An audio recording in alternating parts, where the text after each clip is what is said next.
if the government hasn't done anything to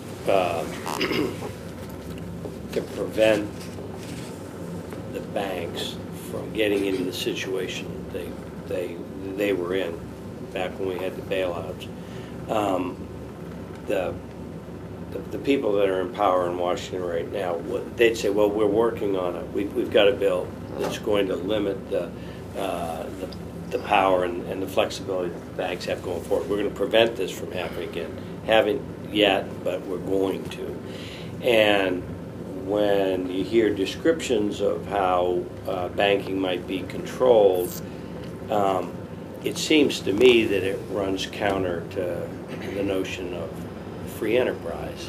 And so they would then come back and say, yeah, but taxpayers shouldn't have to, free enterprise is one thing, but it shouldn't be at the expense of taxpayers who have to come in and rescue them or bail them out. If we were to assume that the idea of limiting the banking business, some kind of reform that limits the powers that bankers have, that would seem to me to be more of a democratic response, or a response by Democrats to the problem. What would you, as a Republican, how would your response differ from that? Would that banks, that the government should or should not control the banking industry? I do not believe that the government should control the banking industry, and I actually believe that the market worked as it should. It punished bad behavior, and that's the way the free market should work. And I actually believe it was the government's interference that made the problem worse. Because when you think about it, now what the government now told the banks really is that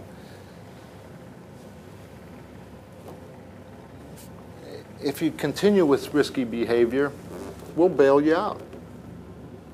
And the way the free market works is that you get punished for bad behavior. Would there have been some pain? Absolutely. Would some people have been hurt? Absolutely. People have been hurt now with the government interference.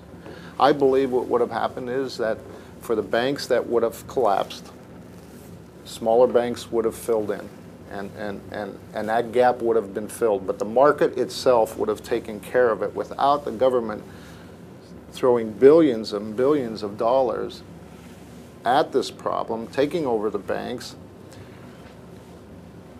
and creating the debt. I mean, we still don't know what will happen to this country because of the debt that we're continuing to accumulate. I mean, we didn't stop at the bank bailouts. I mean, we have to look at the spending and the debt, the entire picture of where this country is going and how we're going to pay it back. So when you add the bank bailouts with the stimulus money, the continuing borrowing, China buying more and more of our debt, I believe they're setting us up. The overall picture is they're setting us up for another collapse. But what I'm not following is, what would you advocate should have been done differently, will be done differently, to avoid the potential banking collapse? Well, businesses need money, and what's happened now is really, if we want to change it, we need to get the economy flowing again, and the way to get the economy flowing again, to get businesses investing again, there's a number of things that we could have done. We could have had tax credits for businesses buying new equipment to try to jumpstart the economy. We have to address our tax structure in this country. I believe that's the most important issue that we have to address if we're going to create more jobs here. We have the second highest corporate tax rate of all developed countries in the world. So where I believe the government's involvement should be is not in artificially resolving this problem by giving money to the banks and bailing out banks. Some banks would have failed, and I would not have voted for the TARP. But do you think things that you mentioned would have stopped the financial industry meltdown that was happening? Things you mentioned probably. We're looking Possibly long term. In the long term, I know what you're saying is the immediate. Did it stop the immediate meltdown? I'm not certain that it did. I'm not certain that what the government did didn't actually make this problem worse. I'm not convinced that it didn't. The government buying the banks may have appeared, and some may believe that stopped